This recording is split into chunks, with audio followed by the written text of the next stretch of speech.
Olá, povo de Deus, falando um pouquinho hoje sobre Maquiavel. Ele nasceu, a época dele é de 1513, né, mais ou menos onde escreveu O Príncipe. E a data de nascimento dele é 1469 e faleceu em 1527. O termo maquiavélico, ele é um termo depreciativo. No dicionário, maquiavélico aparece junto de adjetivos como mentiroso, duas caras, falso, hipócrita, ardiloso, pérfido, desonesto e traiçoeiro. Quase um século depois da sua morte, Nicolau Maquiavel já ganhara uma infâmia no cargo terceiro de Shakespeare, como o assassino Maquiavel. Quase 5 séculos depois de ter escrito seu famoso tratado O Príncipe, seu nome ainda faz ressoar algo de crueldade calculada, ou fria brutalidade.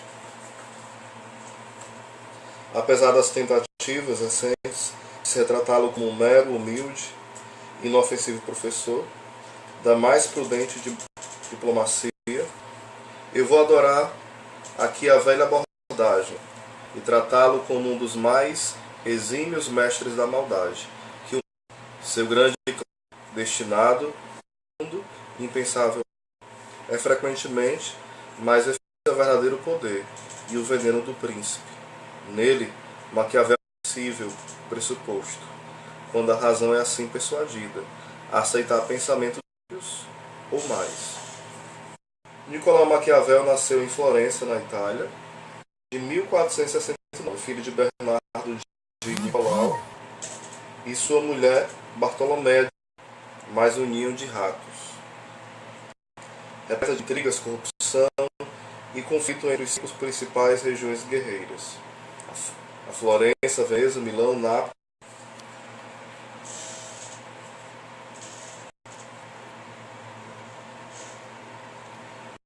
Para voltarmos com a Maquiavel presenciou a era de maior hipocrisia religiosa da história, na qual papas e cardeais não passaram de lobos políticos em pele de cordeiro. Ele também conheceu em primeira mão a fria crueldade dos príncipes e reis. Suspeito de traição, Maquiavel foi jogado na prisão para extrair dele sua confissão. Submeteram-no a um castigo chamado estapado. Seus punhos foram amarrados às suas costas, numa corda que se ligava a uma roldana pendurada no alto do teto. Ele era puxado para cima e pendia no ar pelos braços, dolorosamente, e então era subitamente arremessado de volta ao chão. Fazia com que seus braços fossem se desencaixando de suas articulações pouco a pouco. Repetia-se esse desagradável interrogatório inúmeras vezes. Maquiavel conheceu o mal, mas tanto quanto muitos outros, de tantas épocas e lugares, nunca faltará maldade no mundo, e nunca faltaram vítimas. O que torna Maquiavel um caso à parte é que ele olhou nos olhos do mal e sorriu. Esse sorriso cordial e uma piscadinha é O Príncipe. O Príncipe é um livro chocante, de forma artisticamente chocante. Maquiavel queria começar uma revolução na alma dos leitores, e suas únicas armas para a rebelião eram as palavras. Ele afirmou veemente o que muitos outros ousaram apenas cochichar, e cochichou que tantos outros não ousaram nem cogitar. Vamos dar uma olhada no capítulo 18, por exemplo. Deveria o príncipe conservar sua fé, honrar suas promessas, trabalhar de forma honesta, ser ele mesmo honesto e essas coisas? De forma alguma. Bem devaga Maquiavel, todos compreendem que é louvável que um príncipe mantenha sua fé, sua palavra e viva honestamente. Todos enaltecem o governante que é honesto. Todos sabem que a honestidade é a melhor política. Todos conhecem os exemplos da Bíblia de reis honestos sendo abençoados e reis desonestos sendo amaldiçoados. E a literatura antiga está repleta de adorações a soberano cheio de virtudes. Mas será que esse julgamento popular é verdadeiramente sábio? Vai questionar Maquiavel. Os bons líderes são os líderes de sucesso. Sim ou não? Mais importante ainda, todos os líderes de sucesso são bons? Ou a bondade para um líder significa apenas obter o êxito em suas empreitadas e, portanto, tudo aquilo que leva ao êxito? Independentemente do que os outros digam a respeito, é por definição algo bom? Você que está ouvindo essa pequena leitura, né, sobre Maquiavel, está vendo que ele percebia o êxito dos reis, os exemplos da Bíblia, mas ele percebia que também muitas pessoas que procuravam a maldade tinham êxito nos seus projetos. Então ele vai começando a mostrar que ele conhece os homens de sucesso, mas também que não é necessariamente de extrema importância ser bom. Ele vai mostrando que a maldade não é um quesito desprezível, mas se pode ser mal, contanto que se conquiste o sucesso, né? Então vamos lá. Bem diz Maquiavel, vejamos o que acontece no mundo real. Nós sabemos por experiência no nosso tempo que os príncipes que fizeram grandes coisas foram os que não se preocuparam muito em manterem-se fiéis. Manter sua palavra é besteira, se isso for lhe causar algum prejuízo. Agora, se todos os homens fossem bons, esse princípio não seria bom. Mas como eles são todos perversos e não vão manter a palavra com você, você também não precisa mantê-las com eles. Ou seja, você paga o mal com o mal. É a teoria de Maquiavel. E mesmo que o outro não seja mal, eu vou supor que ele é mal e vou fazer maldade com ele. Triste um pensamento desse? Então, se é assim, alguém poderia perguntar: um líder deve mesmo ser misericordioso, fiel, humano, honesto e piedoso? Nem um pouco. Não é necessário que um príncipe possua qualquer uma dessas qualidades mencionadas acima. Mas é deveras necessário que ele pareça possuí-las, ou seja, o fingimento.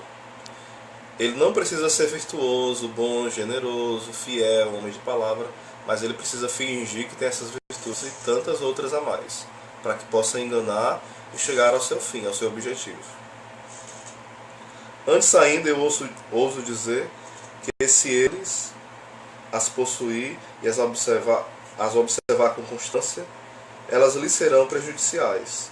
Se parecer possuí-las, elas lhes serão úteis, ou seja, se uma pessoa for virtuosa, com o tempo, segundo Maquiavel, ele vai ser manipulado, traído, enganado, ele não vai ter vantagens. Mas se ele apenas fingir que tem essas virtudes, ele não vai ser traído porque ele vai ser esperto e ele vai sempre estar por cima das situações. Ele tem muito mais vantagem em ser mau, em ser uma pessoa que não se preocupa com os outros, que não é generosa, que não tem palavra, do que manter-se como um homem virtuoso de verdade.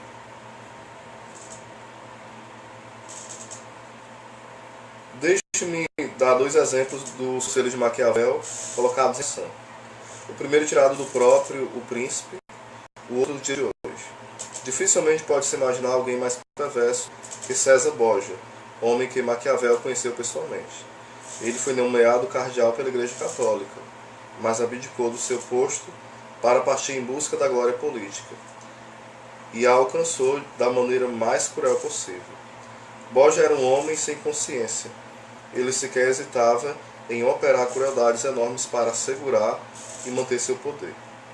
É claro que isso dava a ele uma péssima reputação entre seus conquistados, o que gerava aquele tipo de amargura que precede uma rebelião. No capítulo 7 de Maquiavel apresenta ao seu leitor uma interpretação prática interessantíssima do método de Borgia, de lidar com problemas. Ou seja, ele apresentou um homem que deixou a fé pela ambição como um exemplo, né? Maquiavel apresenta esse homem como um exemplo para nós. Uma das regiões que Borgia havia arrebatado era a Romanha, que Maquiavel descreve como sendo uma província, repleta de assaltos, brigas e todo tipo de insolências. Borgia, é claro, queria conduzi-la à paz e à obediência. já que é difícil governar o desgovernado. Mas se ele pessoalmente os endireitasse, o povo iria odiá-lo, e o ódio gera rebeliões. Então o que fez Borgia? Ele enviou um homem de confiança chamado Ramiro de Orco, um homem prático e cruel, a quem ele confiou todo o poder. Ramiro fez todo o trabalho sujo, mas isso obviamente o sujou também. O povo odiou Ramiro por suas investidas contra as rebeliões que faziam e o espírito revolto que tinha, e por suas tentativas de torná-los um povo obediente. Mas como ele era um tenente aos comandos de Borgia, este deveria ser odiado também. Mas Borgia era um homem astuto. Ele sabia que precisava fazer o povo acreditar que se alguma crueldade havia sido feita, isso não tinha vindo dele, mas da natureza implacável de seu ministro. Foi então que Borgia expôs Ramiro, certa manhã na praça de Cesena, cortado em 2 pedaços, junto de um pedaço de madeira e uma faca ensanguentada ao seu lado.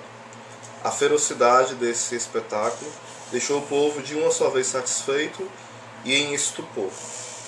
Satisfeito e em estupor. Ou seja, ele incumbiu uma pessoa de fazer a maldade, as piores maldades. Essa pessoa foi odiada. Depois ele fingiu ser humilde, ser bom, generoso, e mandou matar essa pessoa na qual apenas estava cumprindo as suas ordens. E mandou matar da forma mais terrível possível. Olha só. E Maquiavel usa esse homem como exemplo. O povo rebelde da Romã estava contente em ver o agente da crueldade de Borgia de repente aparecer, numa manhã ensolarada, dilacerado ao meio em plena praça pública. O próprio Borgia foi quem satisfez seus desejos de vingança. Só que ao mesmo tempo eles caíram em obediência como entorpecidos por um espetáculo inesperado e de uma brutalidade engenhosa. A imaginação do leitor, logo que se depara com a imagem do horror, começa a especular. Um homem cortado ao meio, mais na vertical ou na horizontal?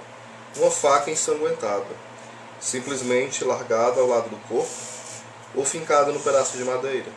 Uma simples faca é capaz de abrir um homem em 2 pedaços? E por que um pedaço de madeira? Seria de um açougueiro? Uma coisa é certa. Maquiavel não culpa Borgia por sua engenhosa crueldade, mas sim o louva. Ele foi muito humano por ter escondido o desumano, muito misericordioso por ter ocultado a total ausência de misericórdia. Eu não teria motivos para censurá-lo, diz Maquiavel sobre Borgia. E toda sua vida de ações tão covardes quanto essa